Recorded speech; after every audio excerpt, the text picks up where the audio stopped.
Il faut imaginer quelque chose qui ressemblerait à un procès au tribunal. Le suspect incriminé se trouverait dans l'environnement. Il provoquerait le diabète, des maladies cardiaques et l'obésité. Mais on ne sait pas ce que c'est au juste. Peut-être que les gens mangent trop ou ne pratiquent pas assez d'activité physique. Peut-être que c'est une nouvelle tendance alimentaire. Ou tout simplement le sucre. On fait une enquête et on trouve de nombreuses pièces à charge contre le sucre. Mais c'est un peu ambigu. On n'a pas de flagrant délit. Il y a quelques témoins qui sont toujours sur le lieu du crime et qui ne possèdent pas d'alibi. Mais les preuves ne sont pas concluantes. Alors qu'est-ce qu'on fait? Le message clé des industriels est qu'il n'y a pas de preuve irréfutable sur les effets mortels du sucre. Tant qu'ils pourront invoquer cet argument et entretenir l'ambiguïté, ils resteront en vie.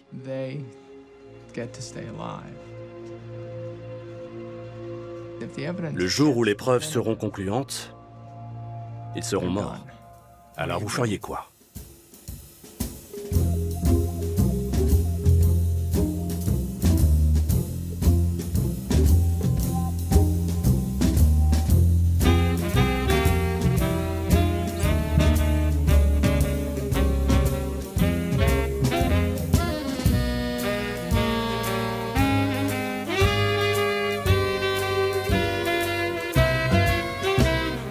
Est-il exact que le sucre est toxique?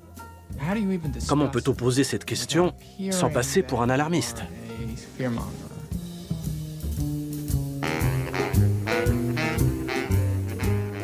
Il s'agit d'un produit qui rend les gens très heureux et leur permet d'exprimer leur amour, leur joie et leur bonheur partout dans le monde.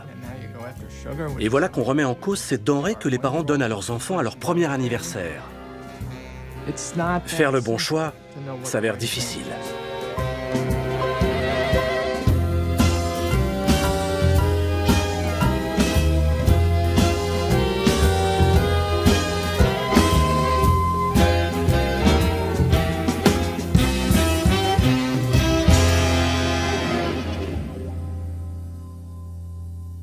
De récentes études indiquent que le sucre, tel que beaucoup de gens le consomment de nos jours, est une toxine. La polémique est née suite à un article du New York Times affirmant que le sucre était toxique. Le sucre est-il toxique? J'en suis persuadé. Ne craignez-vous pas que ça paraisse excessif? Bien sûr que oui. Mais c'est la vérité. Vous dites que le sucre est un poison, à haute dose. Pourquoi ne pas dire carrément que le sucre, c'est Hitler? Robert Lustig, médecin spécialiste de l'obésité infantile, a écrit un livre, Fat Chance. Le sucre est très pernicieux. Il provoque l'obésité et par là même toutes sortes de problèmes métaboliques. L'hypertension, le diabète, les maladies cardiaques et sans doute aussi le cancer et la démence. Aujourd'hui, un tiers des Américains est atteint de stéatose hépatique, une maladie qui avant 1980 n'était même pas répertoriée. C'est la plus grande épidémie dans l'histoire de l'humanité. Tout d'abord, je ne suis pas contre le sucre. Je suis contre les plats cuisinés industriels. J'aimerais mieux ne pas être connu du tout et que le problème n'existe pas. D'ailleurs, quand j'ai commencé ma carrière médicale, il n'existait pas. Sinon, je ne me serais peut-être pas embarqué là-dedans. Qui aurait envie de se coltiner ça? Enfin, maintenant, c'est fait. Vous remettez en question tout ce qu'on a appris sur le manger sain ces 30 dernières années. Oui, parce que ça ne marche pas. Vous dites qu'on doit être désintoxiqué. C'est une plaisanterie? Non, pas du tout. Il ne faut plus vendre de coca aux mineurs. Si les parents veulent que leurs enfants boivent du coca, qu'ils l'achètent eux-mêmes. Ce qui me désole, c'est de ne pas être critiqué sur un plan purement scientifique. On peut avoir un débat scientifique, pas de problème. Ce qui me dérange, c'est qu'on dise que je ne suis pas crédible, que je suis un fanatique. Un fanatique agit au nom de sa foi, ce n'est pas mon cas. Je me base exclusivement sur des faits scientifiques. Je ne fais pas ça par plaisir, mais parce qu'il n'y a vraiment pas le choix. C'est un sujet très polémique. Et pour s'y attaquer, on a besoin de quelqu'un comme Robert, un chercheur qui soit reconnu dans les milieux universitaires. Robert l'a fait, et il se débrouille très bien. Il est pédiatre endocrinologue. Et il y a une dizaine d'années, il a constaté que le sucre était un problème crucial dans l'alimentation moderne. Il a donné une conférence qui a fait un tabac sur Internet. Elle a dû être vue 4 millions de fois. C'est un orateur très charismatique, un peu comme un prédicateur fondamentaliste. Vous refuseriez catégoriquement de donner une bière à votre enfant. En revanche, vous n'hésitez pas à lui donner une canette de coca. Les scientifiques sont mal à l'aise avec l'assurance qu'il affiche. Ça ne correspond pas vraiment à ce qu'on attend d'un chercheur. On souhaite qu'il mette en avant ses doutes, qu'il pointe les lacunes dans les données et discute des éléments à charge. Pourtant, on a besoin de quelqu'un qui parle et fait avancer le débat, comme Robert.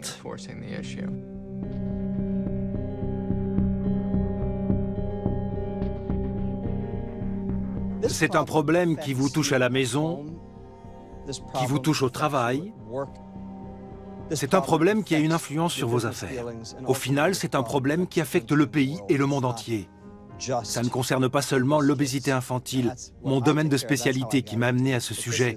Ça va bien plus loin. C'est le signe d'une crise sociale.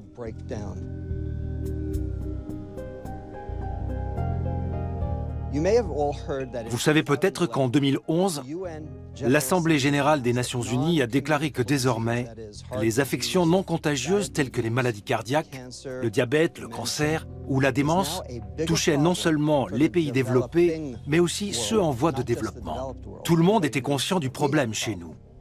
Dans les pays africains et asiatiques, en Inde par exemple, le développement de ces pathologies est plus préoccupant que celui des maladies infectieuses, y compris celui du sida. Que s'est-il passé? Pourquoi sommes-nous tous en danger aujourd'hui? Comme ça, d'un coup, dans le monde entier.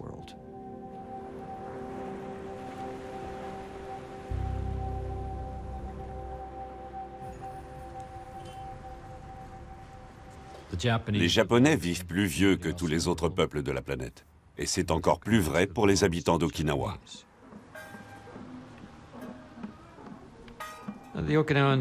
Ils sont moins touchés par la plupart des maladies liées à l'âge. Le taux de personnes atteintes par les troubles cardiaques et certains cancers, comme les cancers hormonodépendants, celui du sein ou de la prostate, y est très faible. C'est en partie lié à l'alimentation et en partie au mode de vie. Il s'agit d'un régime très sain qui réduit les risques de maladies liées à l'âge. Il fait la part belle aux légumes et apporte un bon équilibre en protéines. Poisson, viande maigre. On peut dire que c'est le régime idéal contre le vieillissement. C'est sans doute pour ça que les habitants d'Okinawa vivent si longtemps. Ou du moins vivaient si longtemps.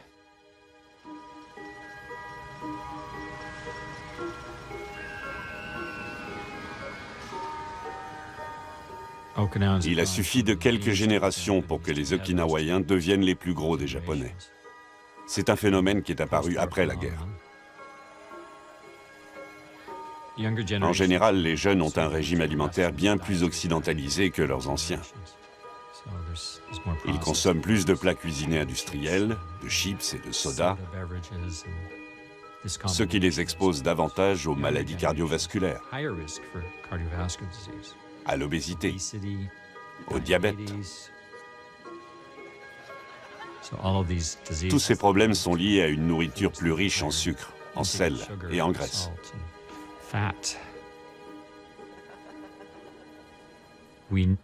Dans l'histoire de l'humanité, la consommation de sucre n'avait jamais atteint un niveau aussi élevé qu'aujourd'hui, ce qui a forcément des répercussions sur le métabolisme.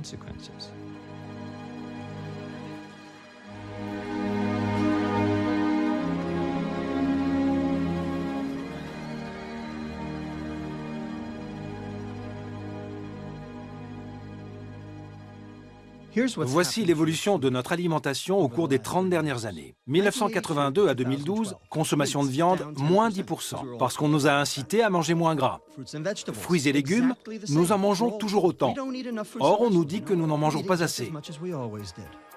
Enfin, la consommation d'aliments transformés et sucrés est passée de 11,6 à 22,9%. Elle a doublé en l'espace de 30 ans. C'est de là que les industriels tirent leurs bénéfices, alors que nous sommes de plus en plus malades. «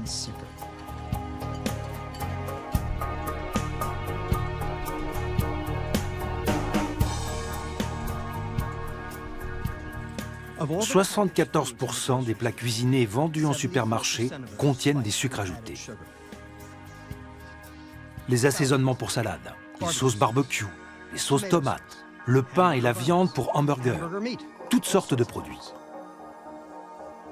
Et il existe 56 appellations pour le sucre. Sucrose, saccharose, sucre de canne, sucre de betterave, sirop de maïs, agave, sirop d'érable, miel, etc. L'industrie agroalimentaire peut cacher les sucres qu'elle ajoute dans n'importe quel produit, car personne ne sait les reconnaître. En fait, ils se valent tous. En termes de calories et de poids, ils sont tout à fait comparables. Et ils ont le même effet. Ils surchargent notre foie en le saturant de lipides quand ils sont consommés à l'excès. Il ne faut pas oublier que c'est une question d'excès et pas de modération. Encore faut-il définir la notion de modération. Une consommation modérée, c'est 6 à 9 cuillères à café de sucre ajouté par jour. C'est ce que préconise l'American Heart Association. L'Organisation mondiale de la santé, elle, autorise jusqu'à 12 cuillères à café de sucre ajouté par jour.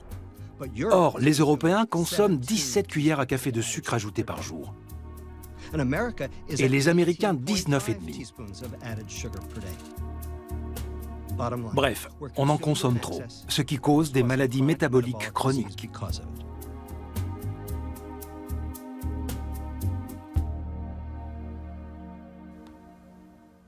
Pendant longtemps, j'ai eu des problèmes de poids. Je détestais porter des pantalons parce que ça faisait ressortir mon ventre. J'étais mal à l'aise quand j'étais assise en classe. Je me sentais encore plus grosse. J'ai atteint mon pic à 14 ans, quand j'étais en 3e. Je pesais 98 kilos.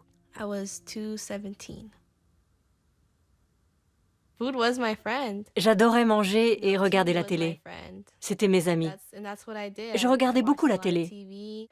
J'étais renfermée parce que je pensais que tout le monde se moquait de moi ou me critiquait. Je n'étais pas heureuse.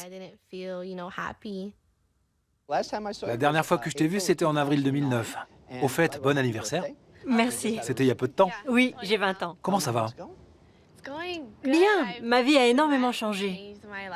Je me sens beaucoup mieux, plus vivante. J'ai plus confiance en moi. Quand j'ai commencé à voir le docteur Lustig, j'étais mal en point. J'avais un foie très gros. Mon pancréas était bien trop sollicité pour éliminer tout le sucre qui s'accumulait dans mon organisme. J'avais presque 50% de graisse dans le corps. Je pense que ça vient vraiment de tout ce qu'on mangeait quand j'étais petite. Ma mère n'était pas au courant des mauvais ingrédients contenus dans les produits transformés, surtout dans les fast-foods. Parfois même, avant de manger, je buvais un grand verre de jus de fruits. Et puis j'en buvais un autre pendant le repas. Donc mon corps absorbait beaucoup de sucre. La première fois qu'on s'est vu, ton foie était saturé de graisse. Tu te souviens de l'échographie que tu as faite à 10 ans? Oui. C'était pas brillant.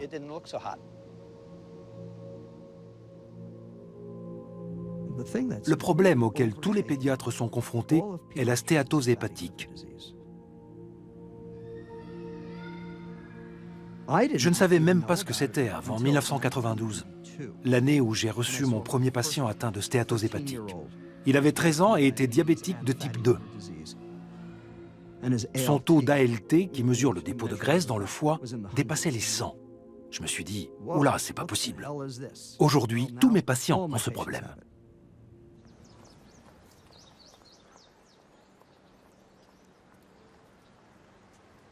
La première fois que je suis allée au centre médical de Denver, ça m'a ouvert les yeux. Alors qu'en cabinet, je faisais surtout des obturations et des couronnes, là, mes patients avaient une carie à chaque dent. Ou alors, ils avaient une perte osseuse massive. Il m'est arrivé de devoir annoncer à une personne de 45 ans que je devais lui arracher toutes ses dents. C'était mon quotidien, une succession de cas graves.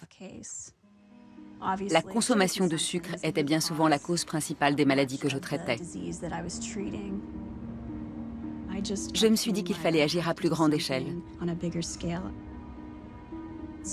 Donc je suis allée à une conférence sur la gingivite et le diabète dans l'Oregon. Il y avait notamment un intervenant qui présentait son livre sur la restauration rapide, et dans les pages consacrées aux boissons, j'ai vu que le thé glacé était surligné en vert, ce qui indiquait que c'était une boisson saine. Là, je me suis énervée. Je suis allée le voir et je lui ai demandé comment il pouvait écrire que le thé glacé sucré était une boisson saine. Il s'est retourné et a dit sur un ton très sévère: « Il n'y a aucune preuve attestant le lien entre le sucre et les maladies chroniques. » J'étais tellement choquée par ce qu'il venait de dire que je ne pouvais même pas lui répondre. Pour moi, il était devenu évident que les lobbyistes exerçaient leur influence sur les conseils qui nous étaient prodigués à cette conférence.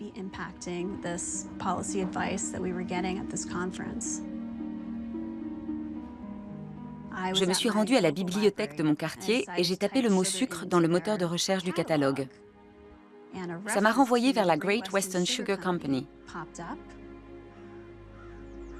C'est une entreprise qui avait cessé son activité à la fin des années 70. Et elle avait remis certains de ses dossiers aux bibliothèques municipales du Colorado.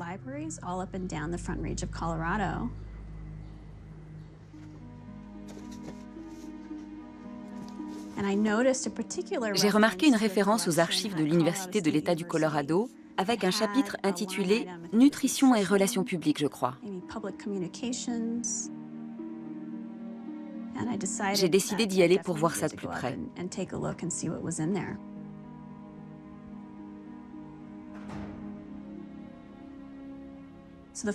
Le premier dossier que j'ai sorti contenait les procès-verbaux du Comité des relations publiques. Et les premiers documents que j'ai ouverts comportaient l'entête bleue de la Sugar Association en haut et la mention confidentielle juste en dessous. Je me suis dit, mon Dieu, qu'est-ce que je viens de trouver là? Je n'arrivais pas à croire que c'était un document secret de l'Association des industriels du secteur sucrier. Page après page, il détaillait la stratégie de communication de l'Association des industriels du secteur sucrier dans les années 70. C'était une période cruciale où la FDA, l'agence américaine chargée de la sécurité des aliments et des médicaments, examinait les données scientifiques concernant les effets du sucre sur la santé. Et donc tout ce que la Sugar Association faisait à l'époque de ces documents avait pour finalité d'obtenir l'autorisation de la FDA. Il y avait une photo où l'on voyait les dirigeants de l'association recevoir le Silver Anvil Award, l'équivalent de l'Oscar pour les professionnels de la communication. Le but était de manipuler l'opinion publique sur l'impact sanitaire de la consommation de sucre. Bref, tout ce que je cherchais se trouvait précisément dans ces dossiers. Je donnais une conférence à Denver. Mon livre Why We Get Fat venait de sortir. Et après la conférence, Christine est venue m'expliquer ce qu'elle faisait et pourquoi elle le faisait. Et là, mes yeux se sont illuminés. Voilà comment nous avons commencé à travailler ensemble. Moi à Oakland et Christine dans le Colorado.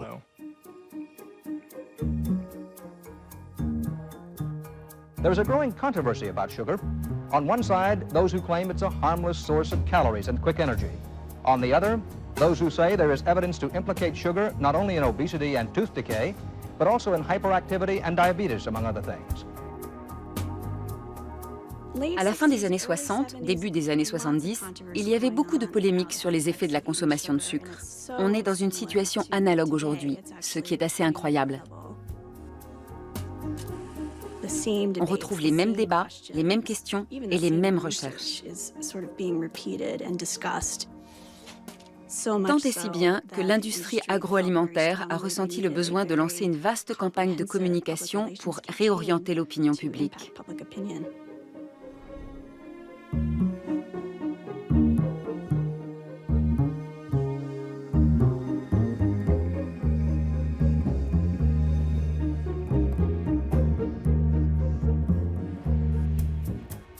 Mettez-vous à la place des industriels. Vous êtes à la tête de la Sugar Association. Vous devez évaluer la situation et décider ce qu'il faut faire. Les producteurs de sucre et les entreprises agroalimentaires vous paient pour prendre un certain type de décision. Et ils ont recours à une agence de communication pour élaborer une stratégie commerciale. Le but est de s'assurer qu'il n'y ait jamais de conclusion irréfutable.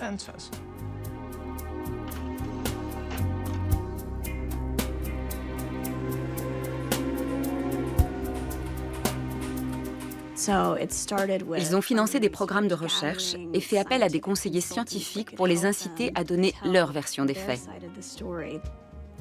Dès le début, c'était vraiment une démarche internationale. Au départ, il y avait les États-Unis, le Canada, Cuba, Haïti. À la fin des années 60, la Sugar Research Foundation s'est rebaptisée International Sugar Research Foundation. Preuve que l'industrie sucrière était menacée à l'échelle mondiale. Maintenant, il y a la Grande-Bretagne, l'Australie, l'Afrique du Sud, la France, la Belgique. Tous ces pays se rassemblent dans un seul et même objectif: ne pas dire que le sucre provoque des maladies. Ils doivent garder le flou pour que les responsables politiques ne puissent pas affirmer de manière catégorique que le sucre est néfaste pour la santé. Il faut brouiller le message.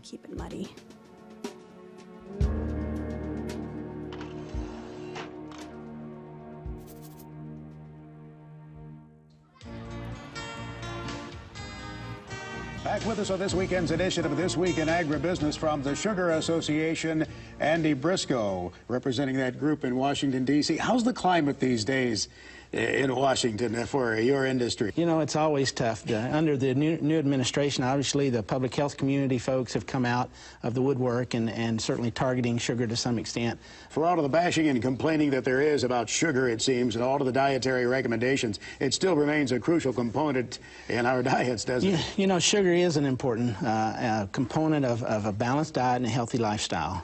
Everything in moderation, as we say. It's all natural, only 15 calories. Une calorie, c'est une calorie. Si vous en absorbez plus que vous n'en brûlez, vous grossissez. Si vous en absorbez moins, vous maigrissez. Donc, si vous êtes gros, c'est votre faute. C'est le message qu'on nous répète tout le temps. Eh bien, vous savez quoi? Je ne crois pas au lieu commun. Je crois aux faits. Et les faits disent bien autre chose. Il faut savoir que certaines calories causent plus de maladies que d'autres, parce qu'elles sont métabolisées différemment. Le sucre provoque-t-il le diabète? Tout le monde dit « Oui, mais c'est à cause de l'excès de calories. Le sucre en soi est inoffensif. » Voilà l'idée généralement admise. Eh bien, ce n'est absolument pas vrai. Le sucre, ce sont des calories toxiques. Des études européennes montrent qu'en consommant un soda par jour, le risque de diabète augmente de 29%, indépendamment des calories, du poids et de tous les autres produits qu'on consomme.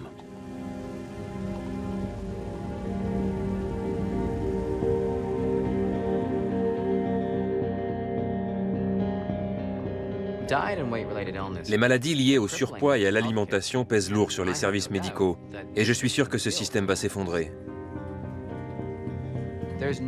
En aucun cas, nous ne pourrons maintenir la qualité de nos soins médicaux avec la charge croissante des pathologies liées au poids et à l'alimentation. Je pense notamment au diabète de type 2, dont le coût est d'ores et déjà ahurissant, et ce n'est que la partie visible de l'iceberg. Je ne crois pas que l'humanité soit victime d'une épidémie de perte de volonté. Nous sommes des êtres normalement constitués, mais nous vivons dans un environnement qui nous pousse à consommer des calories et du sucre.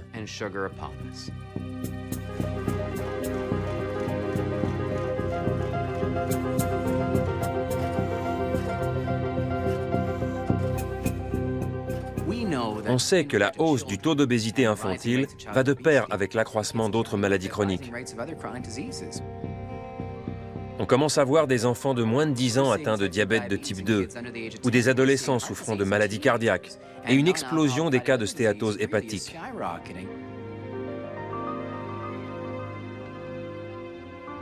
Les patients qui développent un diabète ou des maladies cardiaques à l'adolescence ont très peu de chances d'arriver à l'âge de 70 ans.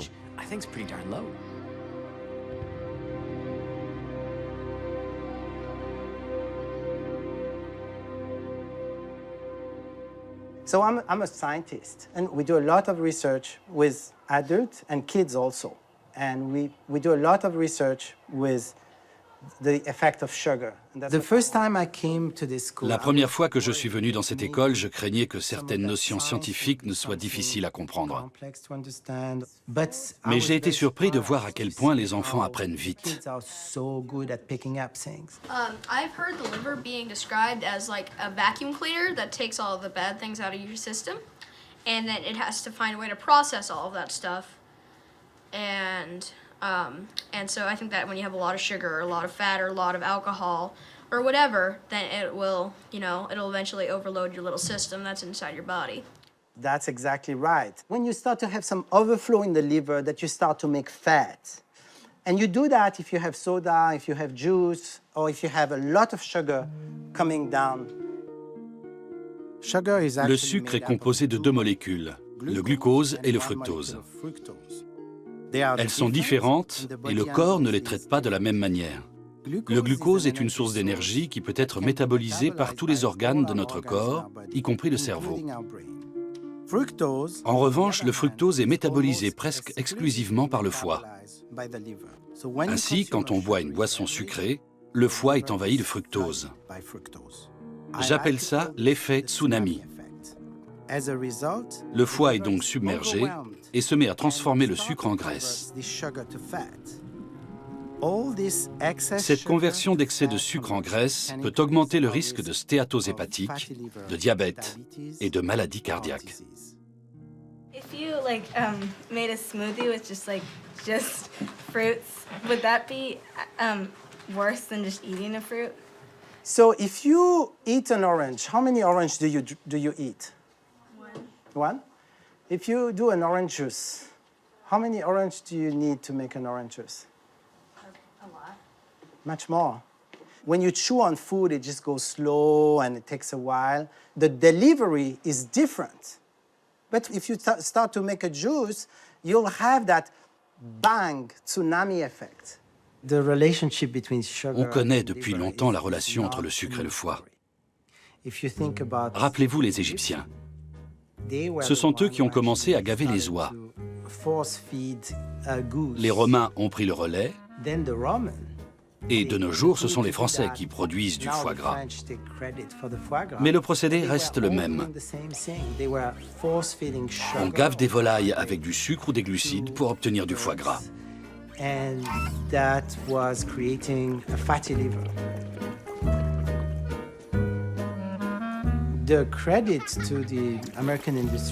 L'industrie américaine reprend ce principe. Mais au lieu de l'appliquer sur des volailles, elle l'applique sur nous. Toutes ces boissons, ces sodas, constituent un gavage agréable dont on n'a même pas conscience, mais qui n'en produit pas moins les mêmes effets que la fabrication du foie gras. Ces produits sont de formidables instruments parce qu'ils nous procurent du plaisir. On n'a pas l'impression d'être gavé.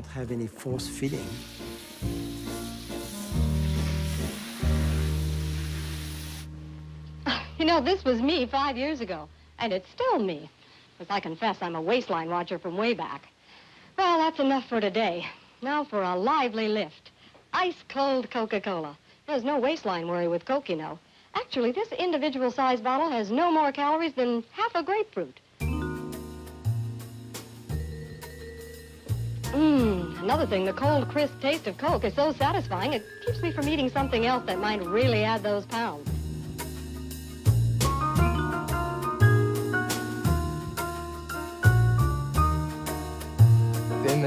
Dans les années 60, les Américaines deviennent très attentives à leurs lignes.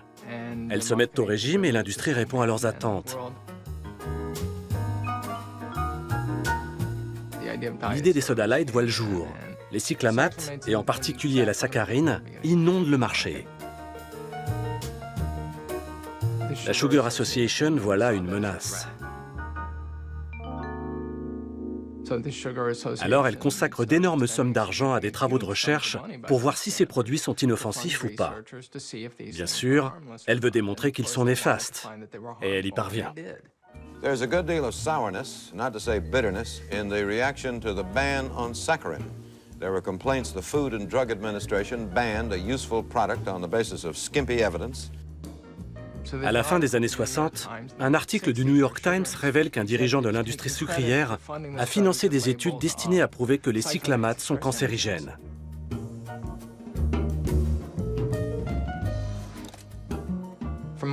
Il devait avoir une bonne raison pour financer ces recherches, non?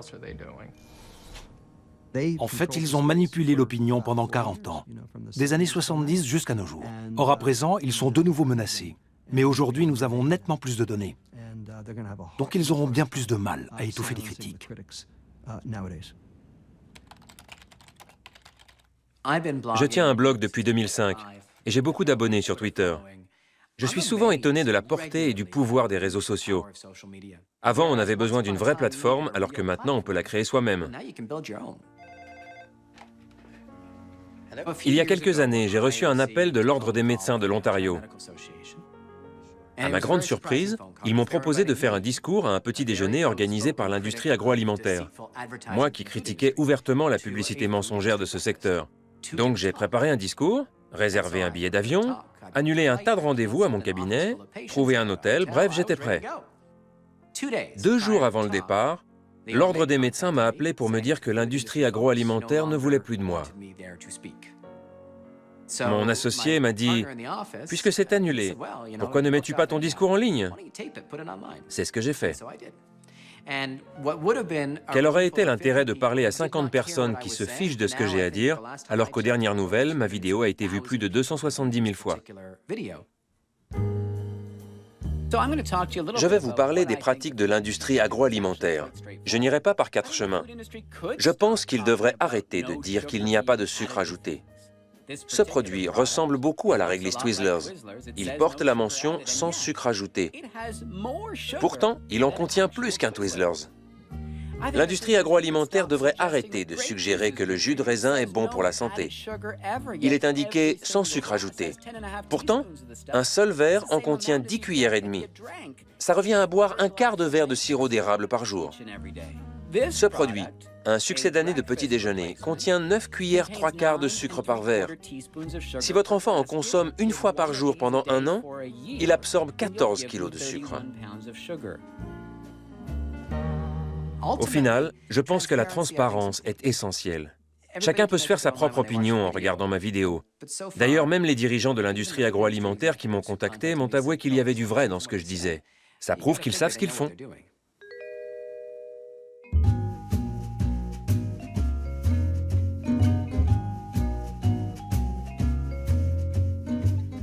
Ce n'est qu'à partir des années 60 qu'on a commencé à rassembler des données sur la nocivité du sucre. You see, up till a little while ago, up to say 200 or 300 years ago, the average consumption of sugar in this country was about 4 pounds a year. And that's splendid. I'd be very happy if everybody had 4 pounds of sugar a year. They eat 100 pounds. Le leader du mouvement anti-sucre était un nutritionniste anglais qui s'appelait John Yudkin. En 1972, il avait écrit un livre intitulé « Pur, blanc et mortel », dans lequel il affirmait que le sucre blanc était néfaste. Il livrait beaucoup de données qui montraient que le sucre posait problème et qu'il fallait en réduire la consommation.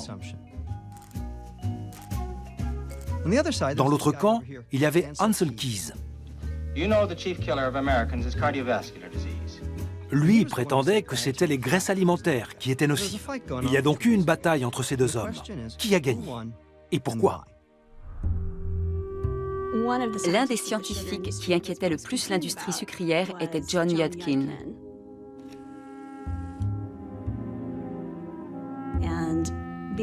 Ils ont cherché le moyen de le réduire au silence.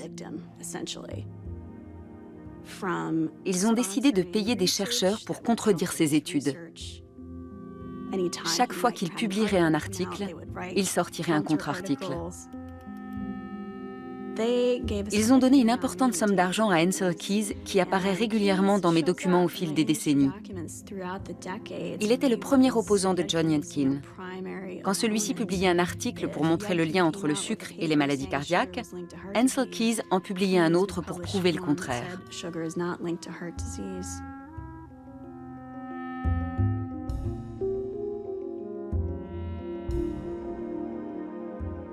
Les chercheurs m'avaient averti que si j'entreprenais des recherches sur le sucre, on m'accuserait de faire comme Yudkin. On le prenait pour un charlatan et un fanatique. À l'époque, le monde était divisé en deux camps. Le premier, minoritaire, pensait que Yudkin avait raison. Et le deuxième, l'écrasante majorité des chercheurs, adhérait à la thèse de la nocivité des graisses alimentaires.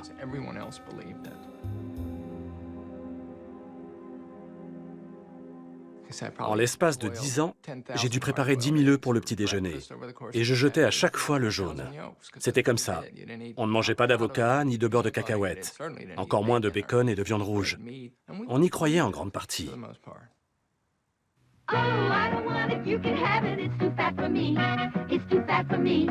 It's too fat for me. It's not too fat for me. No food is too fat all by itself, but if you'd rather get your fat and calories another way, guess what?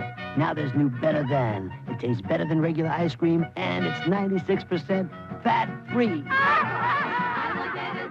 La mode des régimes pauvres en matières grasses a déferlé sur l'Amérique et sur le monde. Or, les aliments transformés sans matières grasses sont insipides.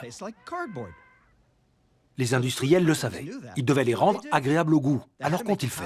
Comment donner de la saveur à un produit qui ne contient pas de graisse? En ajoutant du sucre. Vous vous souvenez de Stackwells? 2 grammes de graisse, 13 grammes de glucides, dont 4 de sucre, et c'est agréable au goût. C'est ce qu'ils ont fait. Et c'est ce qu'ils continuent de faire aujourd'hui.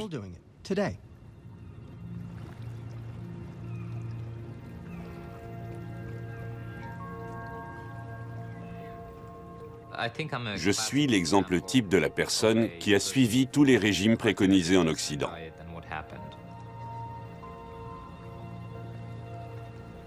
On nous dit que tout est dans l'équilibre entre l'absorption et l'élimination des calories. Et si c'est bien de consommer peu de graisse, ce doit être encore mieux de ne pas en consommer du tout. Donc, pendant 15 ou 20 ans, j'ai mangé des produits light, qui sont remplis de glucides, de sucre transformé, ou les deux. Durant toute cette période, je m'entraînais en moyenne 10 heures par semaine pour améliorer mon endurance. Le matin, à jeun, je mesurais mon taux de sucre dans le sang, juste par curiosité. Et j'ai découvert récemment que mon taux de sucre indiquait un prédiabète.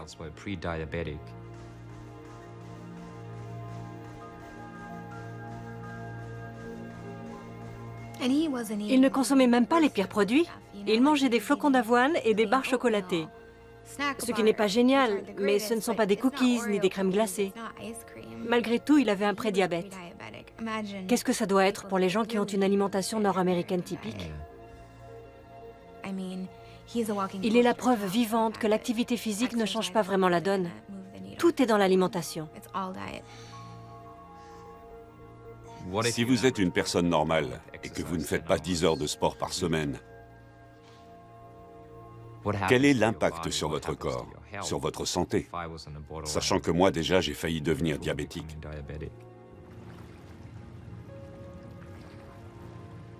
Tout le monde pense que le problème est l'obésité. Eh bien, l'obésité touche 30% de la population. Mais on ne sait pas que 40% des personnes qui ont un poids normal présentent les mêmes maladies et les mêmes dysfonctionnements métaboliques que les obèses. Ils développent des maladies cardiaques, des cancers, le diabète de type 2, etc. La liste est longue. Or, leur poids est normal. Qu'est-ce que ça signifie? Que ça ne dépend pas du comportement. On pointe du doigt la gourmandise et la paresse, mais ces gens ne sont ni gourmands ni paresseux, et leur poids est normal. Si ça ne dépend pas du comportement, il doit y avoir un autre facteur. Et tout le monde y est exposé. Tout le monde est en danger. Voilà un argument totalement différent.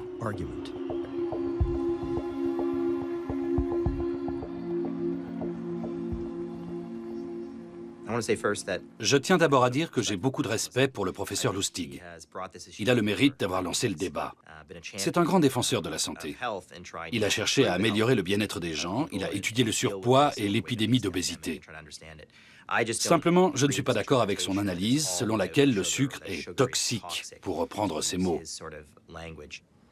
Le développement de l'obésité est lié à la surconsommation de calories en général. Nous en consommons trop. Pour certaines personnes, c'est le sucre. Pour d'autres, les protéines animales. Pour d'autres encore, les féculents raffinés ou bien les produits à base de pommes de terre comme les frites et les chips. Pour la majorité, c'est sûrement la combinaison de tous ces aliments. Je ne crois pas que toutes les calories soient équivalentes. La nocivité du sucre est liée à son apport calorique. Si on en absorbe autant, c'est parce qu'il nous donne du plaisir. Le sucre, c'est bon, c'est délicieux, tout le monde ou la majorité d'entre nous en raffole. De même, le gras peut procurer des sensations très agréables en bouche. Donc, l'association gras plus sucre est un régal absolu. C'est pour ça qu'on en consomme à l'excès. Ça ne fait aucun doute et je ne cherche pas à défendre le sucre. Simplement, je pense qu'un aliment pose problème quand il provoque un excédent de calories.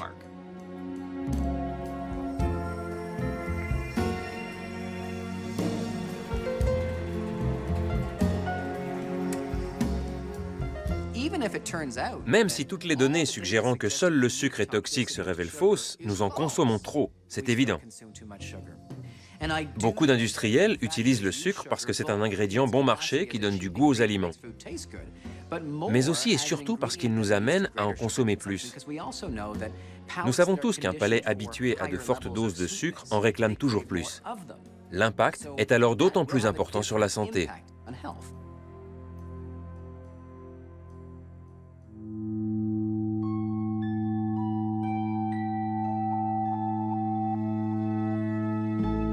What will your last 10 years look like? The average Canadian will spend their last 10 years in sickness. Change your future at makehealthlast.ca. Au Canada, nous avons la Fondation des maladies du cœur et de l'AVC. C'est un organisme qui finance des travaux de recherche et des programmes de prévention santé. Il est membre de différents conseils d'administration et comités de sélection. Donc, les consommateurs lui font confiance. Il est notamment à l'initiative d'un programme qui s'appelle Visée Santé. Il s'agit de mettre un logo avec une petite coche sur les emballages de certains produits pour indiquer aux gens que ce sont des aliments sains et bons pour eux et qu'ils sont certifiés par les diététiciens de la Fondation. Parmi les produits qui portent le logo, il y a les gommes aux fruits et les rouleaux de fruits qui contiennent plus de sucre que les bonbons. Pourtant, l'organisation fait la promotion de ces friandises en les présentant comme des fruits approuvés par ses diététiciens.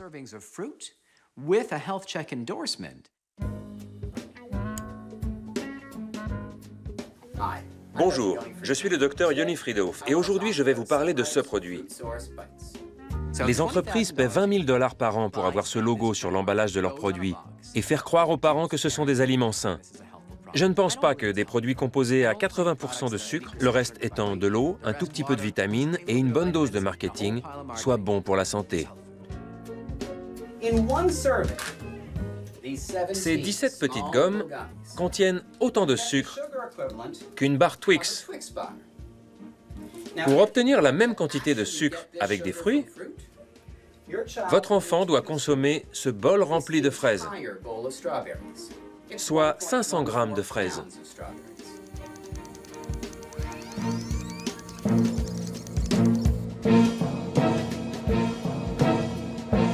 Il ne faut pas intoxiquer les enfants en faisant passer du sucre pour des fruits. Avec ce type de produit certifié par le programme Visée Santé, nous offrons des alternatives aux parents qui cherchent à intégrer des fruits et légumes dans l'alimentation de leurs enfants. Si vous lyophilisez du jus de fruits, vous obtenez du sucre, et rien d'autre. Oui, sur le papier, en théorie, c'est fait à partir de fruits. Le sucre contenu dans le jus provient de fruits, mais c'est juste du sucre.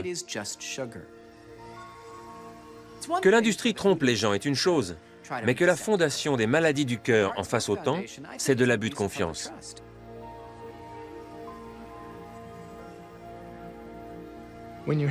Quand on a des enfants, on peut penser que la vie serait bien plus simple sans sucre. Personnellement, je me demande s'ils ne seraient pas plus équilibrés dans leur comportement et d'humeur moins changeante s'ils n'en consommaient pas. Là encore, c'est une simple hypothèse.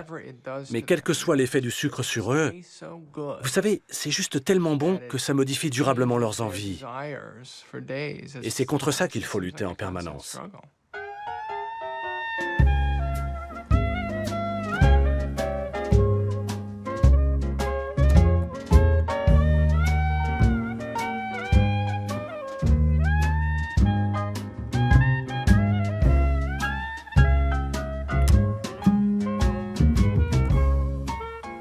went on a binge last night, and I ate, It's really strange because I feel guilty now, like I'm confessing to this terrible crime. But I ate a whole bunch of cookies and drank a lot of chocolate milk and ate some ice cream. Just, you know, just kept going.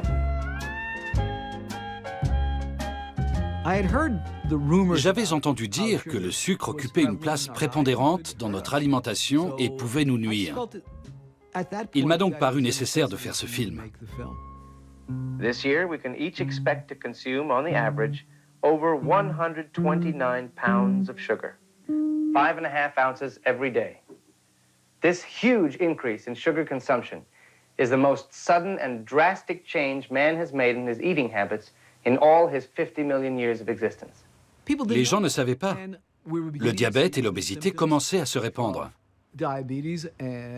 Les chercheurs pointaient du doigt nos habitudes alimentaires, et notamment notre consommation de sucre. On the basis of our studies is that certain risk factors involved with both heart disease and diabetes are increased when sucrose is consumed. 30 years ago, Il y a 30 ans, Sheldon Reiser et moi avons entrepris des recherches sur le sucre. Et je suis très étonnée que les gens se rendent compte seulement aujourd'hui que c'est mauvais pour eux. Nous avons réalisé ces études il y a 30 ans. Et la quantité de sucre qui était alors consommée entraînait déjà une augmentation de la tension artérielle, du cholestérol et du taux de triglycérides. And all of these would increase this person's susceptibility to the degenerative diseases that we are concerned about, which are essentially heart disease and diabetes. Quand j'ai interviewé Sheldon Reiser, j'ai eu le sentiment qu'il tenait à nous exposer les faits et à nous dire ce qu'il avait trouvé. Je me suis aperçu qu'il était seul dans son combat contre l'industrie sucrière.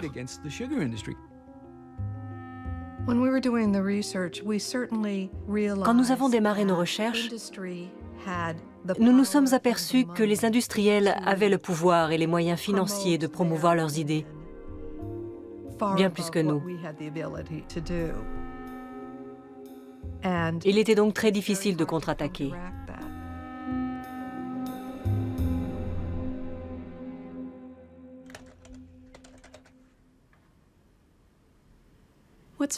Les recherches financées par les industriels du secteur sucrier étaient clairement destinées à préserver leur chiffre d'affaires.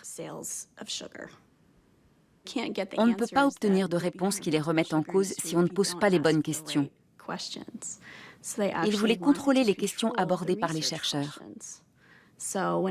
Par exemple, on ne sait toujours pas quelles sont les causes du diabète. Pourquoi ? Ça s'explique en partie par le fait que l'industrie sucrière influençait les instituts américains de recherche médicale et leur disait « il ne faut pas s'inquiéter de la consommation de sucre. Le problème, c'est l'obésité. Alors concentrons toutes nos études là-dessus et oublions le rôle que joue le sucre dans le diabète. » Le débat sur le sucre en est au stade du débat sur le tabac en 1960. Dans les anciennes publicités de cigarettes, on peut voir, par exemple, la plupart des médecins fument des camels. C'est bon pour votre zone T, votre gorge. On retrouve la même stratégie dans les campagnes des cigarettiers que dans celles de l'industrie sucrière.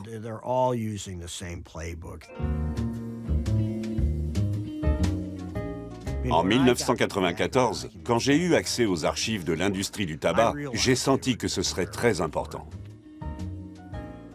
En plus de nous révéler leurs tactiques, ces documents nous montrent à quel point ils sont cyniques.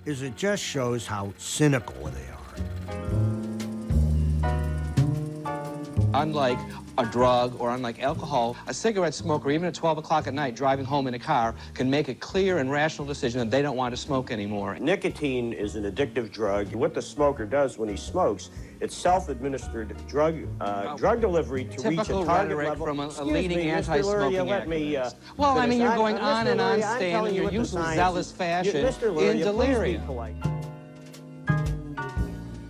Il m'a fallu du temps pour mettre la main sur ces dossiers. Je me souviens avoir dit « Ces types sont vraiment horribles, ce qu'ils font est affreux ». En réaction, on m'a tapoté sur la tête et on m'a dit « Stan, c'est bien gentil de penser ça, mais tu es un peu parano ».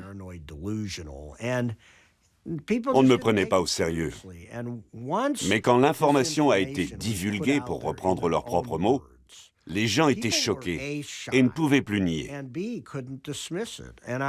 Et je pense que de la même façon, le travail que Christine effectue actuellement va changer leur regard sur l'industrie sucrière.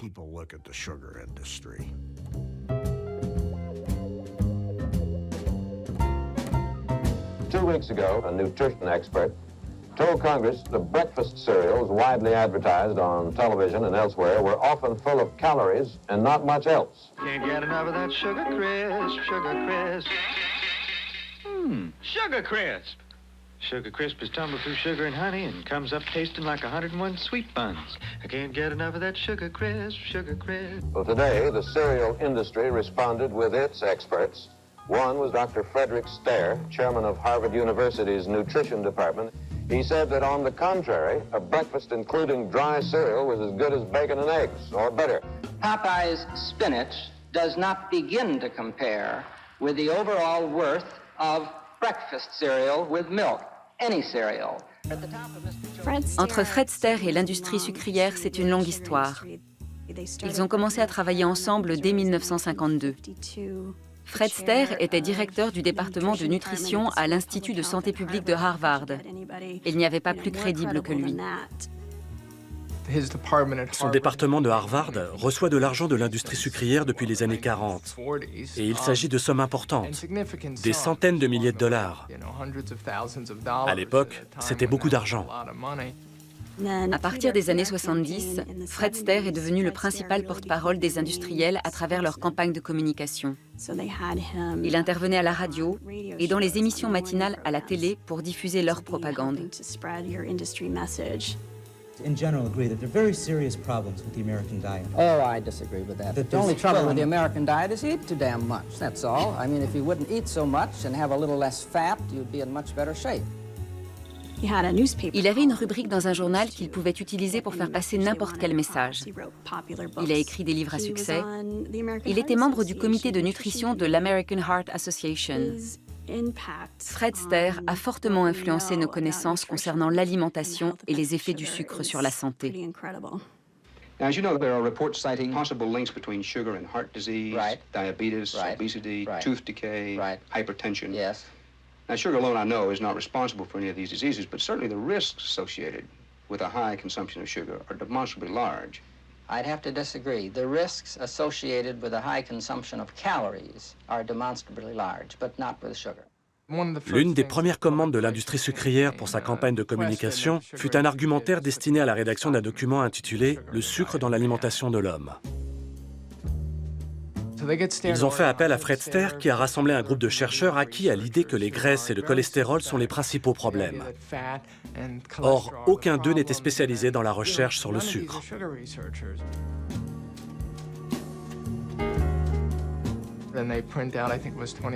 Ils en ont fait imprimer 25 000 exemplaires, qu'ils ont distribués un peu partout.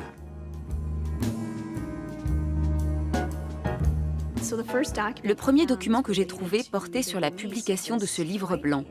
Il était destiné aux porte-parole des différentes campagnes de communication de l'industrie sucrière et les préparait aux questions que les journalistes pourraient leur poser.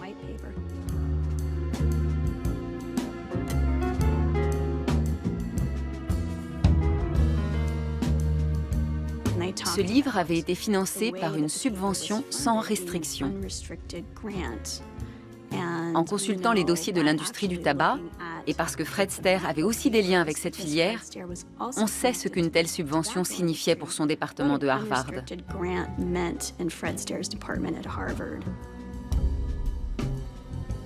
C'est censé être un don d'argent non affecté à un projet spécifique.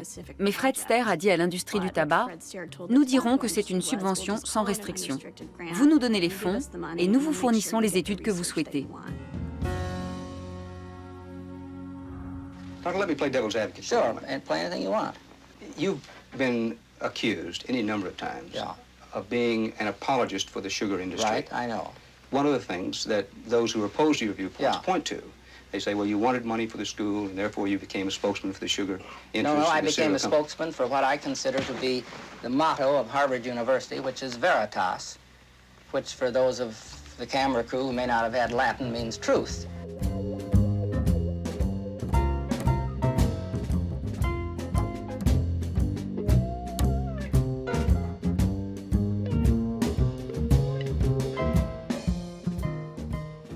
Si autant de programmes de recherche sont financés par l'industrie, c'est entre autres parce que le gouvernement a fortement réduit son budget dans ce domaine. Les gens ont tendance à croire que les scientifiques ne sont pas impartiaux, mais ils veulent avant tout faire de la recherche. Et s'ils n'obtiennent pas de l'État l'argent dont ils ont besoin pour mener à bien leurs travaux en laboratoire ou à l'hôpital, ils vont le chercher ailleurs.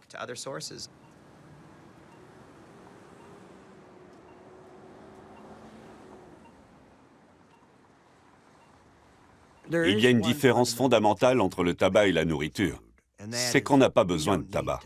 Mon but est de détruire l'industrie du tabac. Par contre, on a besoin de manger. Je ne cherche donc pas à détruire l'industrie agroalimentaire.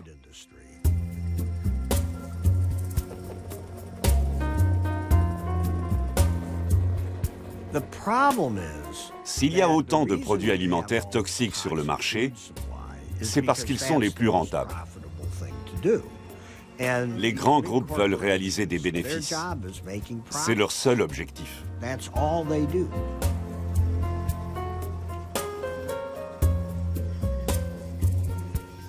C'est vrai que les acteurs de la filière agroalimentaire doivent participer à la résolution du problème, parce que nous voulons qu'ils continuent à produire de la nourriture. Mais dire que nous pourrons négocier avec eux et trouver une solution ensemble revient à penser qu'ils accepteront de gagner moins d'argent. Et ça, c'est hors de question pour eux. C'est un peu comme avec les industriels du tabac dans les années 70.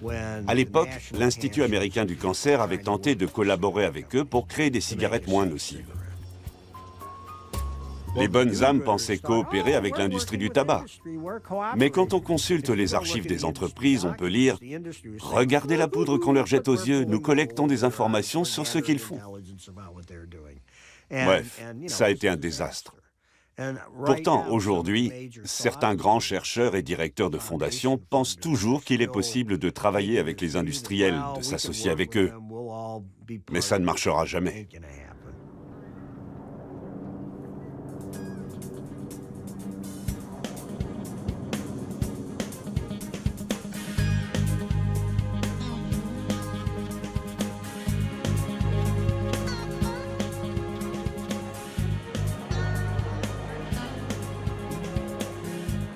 Bienvenue à tous.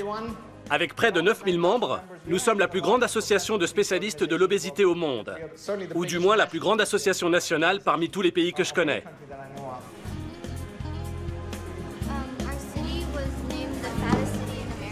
Okay. So what's the name of your city again? Corpus Christi, Texas, the fattest city in America. All right. Okay, then what happened? Les gens travaillent sur différents aspects de l'obésité. Je pense que ça rassemble toute la communauté et que tôt ou tard, ça portera ses fruits. Personne ne va lever le doigt et clamer « j'ai la réponse ». Comme je le dis souvent, ceux qui pensent détenir la réponse n'ont même pas compris la question.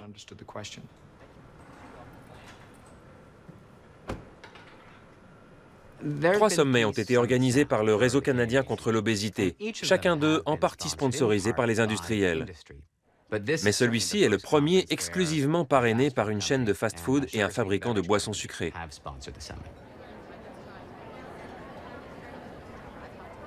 Le Réseau canadien contre l'obésité a été créé par le ministère de l'Industrie et sa mission est d'impliquer les industriels dans ses projets. Mais ça a été très difficile, parce que l'obésité a longtemps été tabou. Maintenant, ils sont là et nous ne sommes pas obligés d'être d'accord.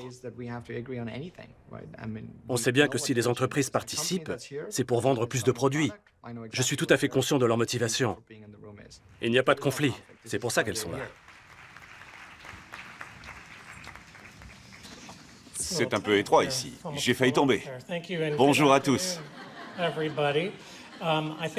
Je suis censé révéler la contribution financière de McDonald's à cette conférence. Elle est de l'ordre de $10 000, je crois. Ce matin, beaucoup de gens m'ont dit « Pourquoi êtes-vous là? C'est très courageux de votre part. » Je ne pense pas que ce soit très courageux. On fait ça très souvent. Le réseau canadien contre l'obésité est devenu la référence en matière d'obésité au Canada. Il contribue à élaborer les politiques publiques et à façonner l'opinion par ses interactions avec les médias. Il ne peut donc pas se contenter de dire « on a été créé par et pour l'industrie ». Sa mission va beaucoup plus loin. Bien souvent, les entreprises agroalimentaires adoptent la stratégie suivante. Elles lancent un produit à grand renfort de publicité, puis elles nous disent qu'il faut faire du sport et manger avec modération. C'est aussi simple que ça. Il existe aussi des produits comme le McFlurry Snack Size. Je n'avais pas prévu d'en parler, je l'ai décidé au dernier moment. Ce dessert a autant de calories qu'une barre Snickers dissoute dans une canette de 350 ml de Coca-Cola. Il contient environ 15 cuillères à café de sucre. Pourtant, il est présenté comme un snack. Eh bien, quel snack? Pour moi, on ne peut pas résoudre le problème simplement en les montrant du doigt et en disant que c'est leur faute. Si on laisse Yoni parler pendant une demi-heure pour expliquer aux gens sa vision des choses et les solutions qu'il envisage, sans donner la parole au camp adverse, c'est une pure perte de temps. Nous n'avons pas toutes les réponses. Nous vendons des hamburgers, des frites, des salades et des glaces allégées. Mais nous avons beaucoup à apprendre. Et nous sommes heureux de pouvoir le faire dans ce genre d'occasion.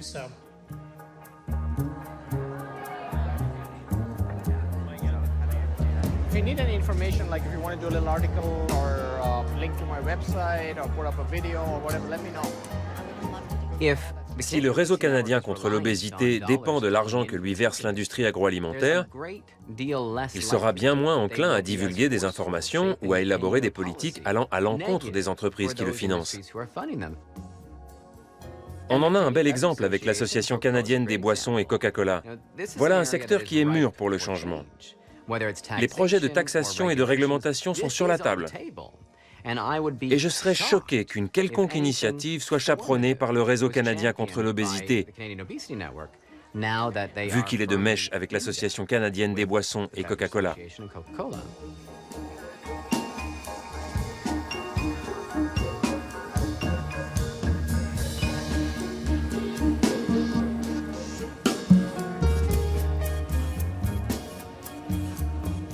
En ce qui concerne le colloque de l'après-midi organisé par Coca-Cola, c'est eux qui ont décidé qui ils invitent, quel sera le programme, qui seront leurs porte-parole et ce qu'ils diront. Le réseau canadien contre l'obésité ne s'en mêle pas et n'apporte pas son soutien parce qu'il n'a pas à défendre telle ou telle position. Il est là pour fournir une plateforme. Mais au final, tout est entre les mains du sponsor.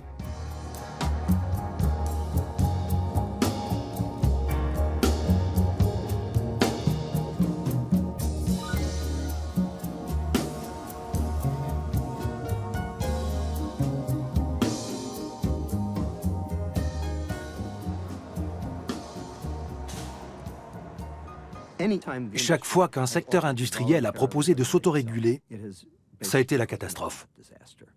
Qu'il s'agisse des ceintures de sécurité, du tabac ou de la pollution. Les entreprises ne trouvent aucun intérêt à être réglementées. J'ai même suivi des cours de droit pour mieux comprendre la stratégie de l'industrie du tabac. Ce qui marchait, ce qui ne marchait pas, pourquoi ça ne fonctionnait pas. Tous ces éléments sont utiles pour notre combat actuel. Aux États-Unis, 26% des diabètes sont dus au sucre, et au sucre seulement. Est-ce communément admis par la communauté scientifique? Bien sûr que non. Qu'est-ce qui est communément admis par la communauté scientifique? C'est tout récent. L'information est sortie fin février et a été approuvée par beaucoup de scientifiques. Mais beaucoup de gens qui travaillent pour l'autre camp ne sont pas d'accord. Même moi, je dis qu'il faut aller plus loin dans la recherche. Reste à savoir jusqu'où on doit aller avant de passer à l'acte. Les acteurs de la filière agroalimentaire demanderont toujours à poursuivre les études. C'est un moyen pour eux de donner le change, ils n'en auront jamais assez. Ils diront toujours qu'il faut aller plus loin dans la recherche. Résultat, on ne fera jamais rien. Mais alors, quand aura-t-on assez d'éléments pour agir? Quand la politique l'emportera-t-elle sur l'industrie? Il y a une question qu'on doit vraiment se poser. Pourquoi, en 2013, en est-on toujours à se demander s'il y a un lien entre la consommation de sucre et le diabète? Et ça me rappelle beaucoup le débat sur le tabac. Au Congrès, les dirigeants de la filière répétaient les uns après les autres que le tabac ne crée pas d'accoutumance.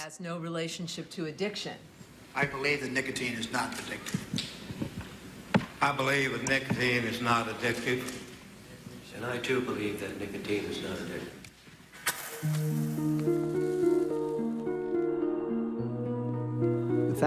Le problème, c'est qu'aujourd'hui, nous n'avons toujours pas la preuve irréfutable que le tabac est responsable du cancer du poumon. Pour cela, il faudrait effectuer un test aléatoire. Mais ce serait contraire à l'éthique de demander à un groupe de personnes innocentes de fumer pendant 20 ans pour voir si elles attrapent le cancer du poumon ou pas. Dites-moi comment on peut mener une telle expérience. Or, c'est exactement ce qu'ils nous demandent de faire pour le sucre, à savoir constituer 2 échantillons de jeunes adultes. Le premier groupe consommerait trop de sucre et le deuxième n'en consommerait pas. On regarderait tout ce qu'ils mangent pendant 50 ans et on verrait s'ils développent des maladies cardiaques et un diabète. On ne peut pas faire ça. Il faut bien voir où on se positionne dans le débat.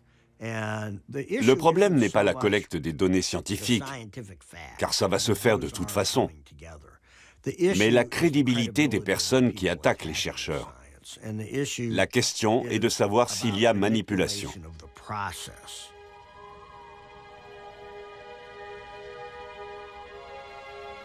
In Washington today, a coalition of health and consumer groups asked the Food and Drug Administration to put a limit on the amount of sugar allowed in breakfast cereals. Their petition to the FDI also asked that a health warning similar to the one on cigarettes be required on cereals which exceed the sugar limit. Au début des années 70, de nombreuses initiatives furent prises pour encadrer la consommation de sucre, ce qui a fait peur aux industriels. La FDA examinait l'impact du sucre sur la santé et la Sugar Association faisait pression sur cette agence pour qu'elle le déclare sans danger.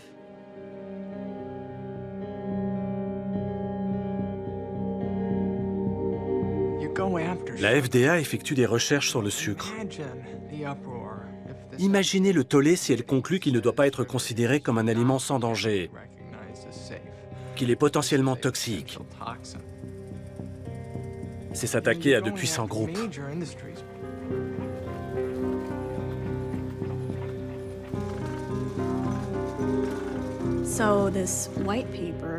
Pour en revenir au livre blanc, l'industrie sucrière l'a présenté comme une preuve au comité de contrôle de la FDA.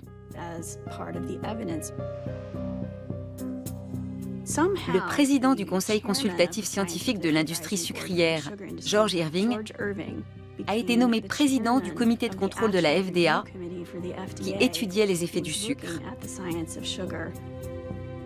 Quel conflit d'intérêts!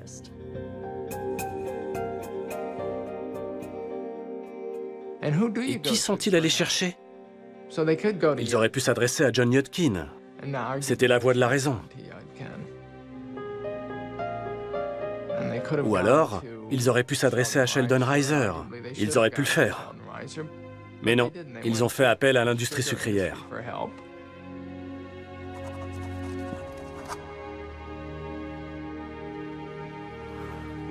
La FDA s'est rangée à l'avis des personnes qui n'étudiaient malheureusement pas les vraies questions.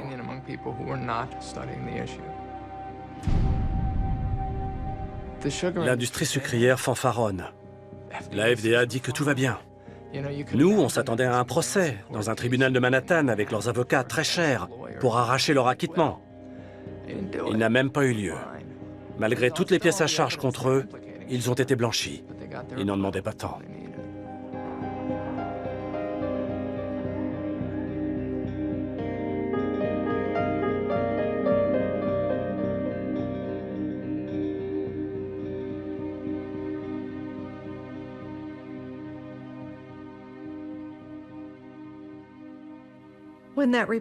Quand le rapport a été publié, nous nous sommes dit qu'il n'avait pas tenu compte de nos recherches, qu'il se trompait et que nous avions raison. Sheldon Reiser était très déçu que nous ayons été déboutés. S'il avait été simplement question d'une substance chimique, présente dans une dizaine de produits et facilement remplaçable par une autre, la FDA aurait fait son travail. Mais là, on parle quand même du sucre.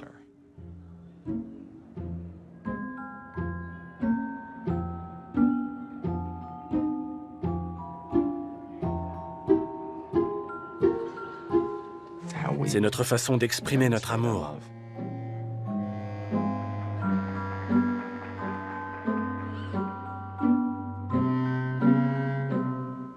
Citez-moi une fête où on ne consomme pas de sucre. La Saint-Valentin, la fête des mères, un anniversaire ou un barbecue, on boit de la limonade et on mange des gâteaux. C'est comme ça. Ça fait partie de notre culture.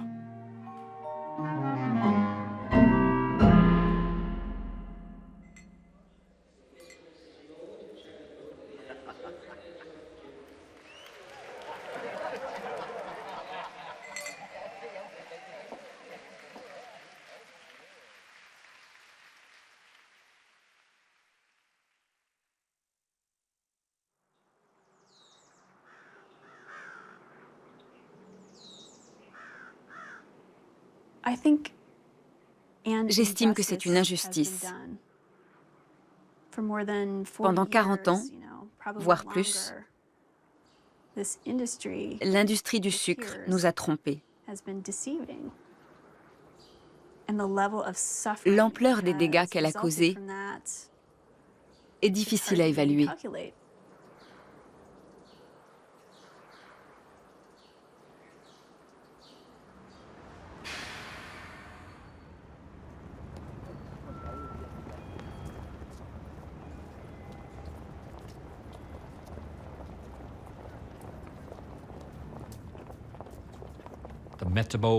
La loi Metabo est en vigueur ici, au Japon.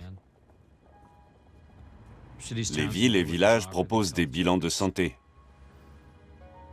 Les entreprises le font aussi, en envoyant des unités mobiles sur les lieux de travail.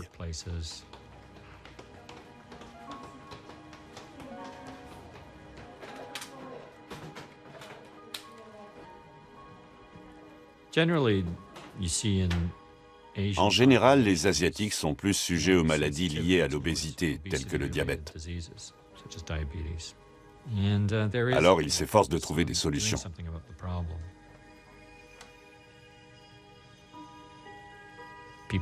Les gens vont faire leur bilan de santé, on mesure leur tour de taille, on vérifie leur circulation sanguine, et on leur remet un dossier complet pour qu'ils sachent où ils en sont et ce qu'ils doivent faire.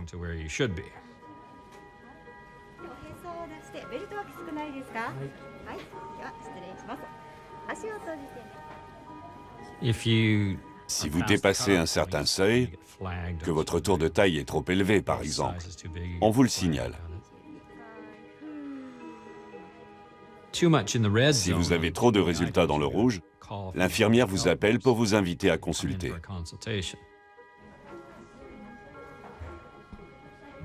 Ça peut être gênant quand vous devez enlever votre t-shirt, que l'infirmière place le mètre autour de votre taille et qu'elle dit « Vous avez pris un peu de poids par rapport à l'an dernier ». L'État japonais est protecteur. D'une certaine façon, il materne ses citoyens. Mais c'est vrai que parfois, il faut pousser les gens.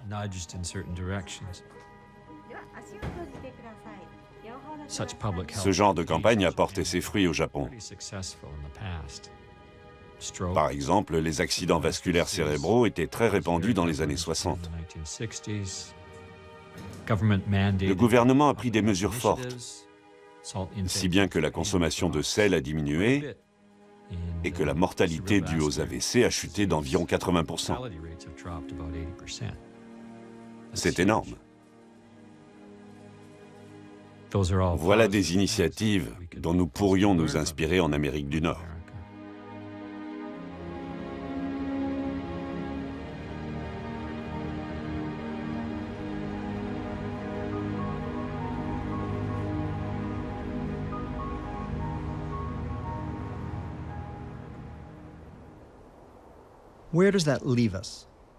On en arrive à la question de la liberté. Les libertariens protestent. Attendez, ne me dites pas ce que je dois manger. Eh bien, vous savez, on vous dit déjà ce que vous devez manger. Où étiez-vous ces 40 dernières années quand on a changé votre nourriture sous votre nez? Vous êtes-vous rebellé? Les libertariens disent que le gouvernement sorte de ma cuisine. Moi non plus, je ne veux pas de lui dans ma cuisine.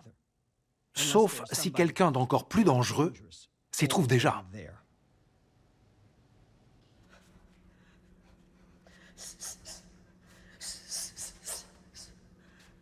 Je me nourrissais toujours mal quand j'ai commencé à faire du sport. Donc il n'y avait pas vraiment de résultats. Je n'étais pas assez informée sur les aliments transformés et les efforts qu'il faut fournir pour éliminer une barre chocolatée, par exemple. Une petite barre chocolatée annule les effets d'une course de 8 km. C'est comme si on n'avait pas couru du tout. Je l'ignorais et quand je l'ai su, j'ai modifié complètement mon alimentation. J'ai complètement renoncé au fast-food et aux préparations surgelées. Je me suis mise à manger bien plus de légumes et d'aliments frais. J'ai remplacé mon jus de fruits par un fruit. C'est beaucoup mieux comme ça. Ça me rassasie autrement. Je fais le plein d'énergie.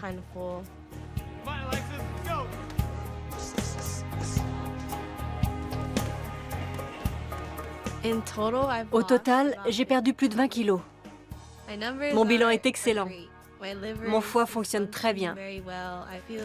Je me sens nettement plus énergique et en forme. C'est génial.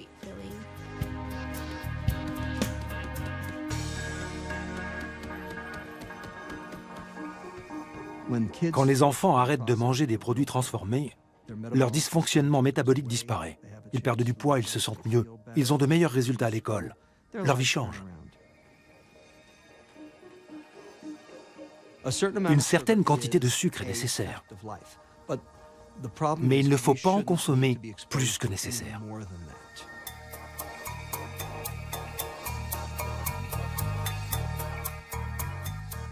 L'Organisation mondiale de la santé a déclaré récemment que les sucres ajoutés constituent un grave problème. Nous devons en limiter la consommation et changer nos habitudes.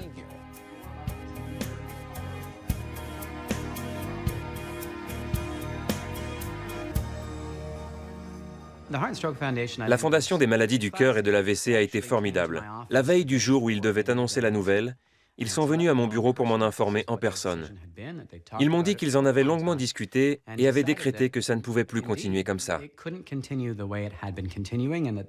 La meilleure chose à faire pour la Fondation, et plus encore pour les Canadiens eux-mêmes, était de dire « on arrête ce programme ».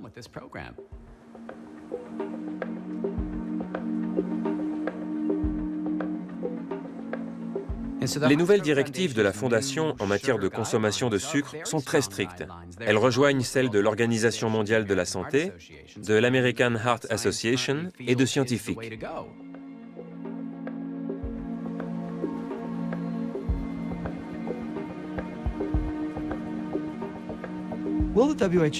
L'OMS aura-t-elle un impact en Europe et en Asie?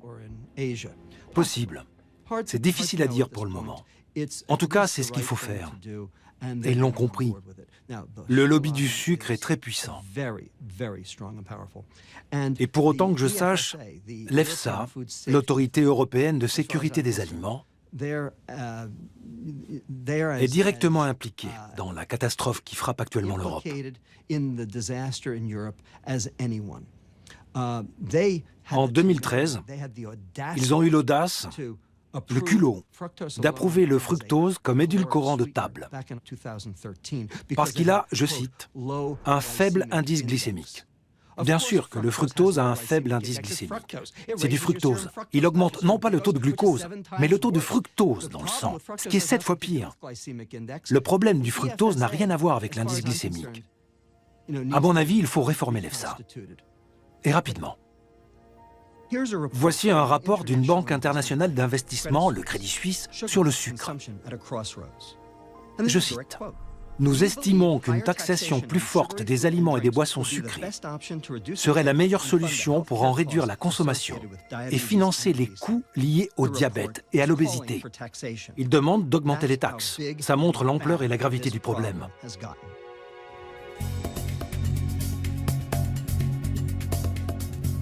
Il faut un nouveau modèle économique pour récompenser les entreprises agroalimentaires qui prennent les bonnes décisions, pas les mauvaises.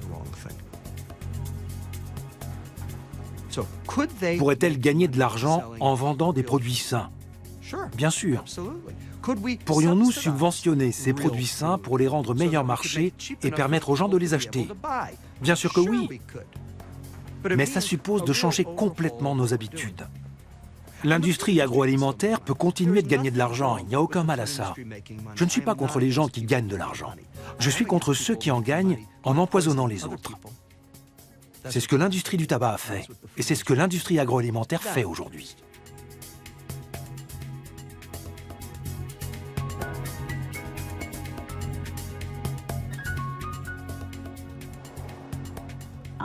Je vais avoir l'occasion de collaborer étroitement avec Stan Glantz. C'est un grand homme. Il s'était attaqué à l'industrie du tabac. Le but est de démontrer que l'industrie sucrière et l'industrie du tabac utilisent les mêmes stratégies. Je pense que son objectif est de changer les choses et que ça va faire évoluer le débat. Simplement, il faut savoir que si nous sommes efficaces, ils vont contre-attaquer. Nous devons nous y préparer et ne pas paniquer. Le travail que je fais, je dois le faire. Nous devons vraiment comprendre les pratiques des industriels, sans quoi l'histoire se répétera et le débat se poursuivra indéfiniment. Nous devons réaliser une étude concluante et devons trouver ce qu'il faut faire pour régler le problème une bonne fois pour toutes. Sami a eu l'idée de cette expédition. C'est la chose la plus folle qu'on ait jamais faite. Nous allons partir de Californie et gagner Hawaï dans un bateau à rame, sans aucune assistance. C'est un trajet de 3800 km, voire plus. Nous allons embarquer toute notre nourriture et manger à bord comme on mange à terre. On n'a pas besoin de sucre, ni de glucides transformés, ni de produits d'endurance comme ils en font la pub, pour pouvoir faire beaucoup de sport. Nous voulons très clairement sensibiliser les gens au danger du sucre et les aider à adopter un régime alimentaire sain. Good luck, bonne chance, buena suerte, don't break a leg.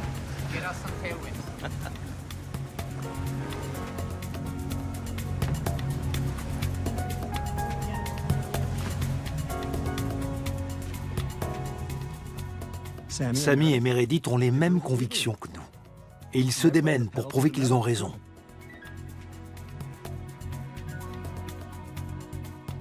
L'ennemi vous ignore, puis se moque de vous, puis vous combat. Et à la fin, vous gagnez. Actuellement, on est en plein dans la bataille. Si je ne vois plus jamais d'enfants obèses, ça en aura valu la peine.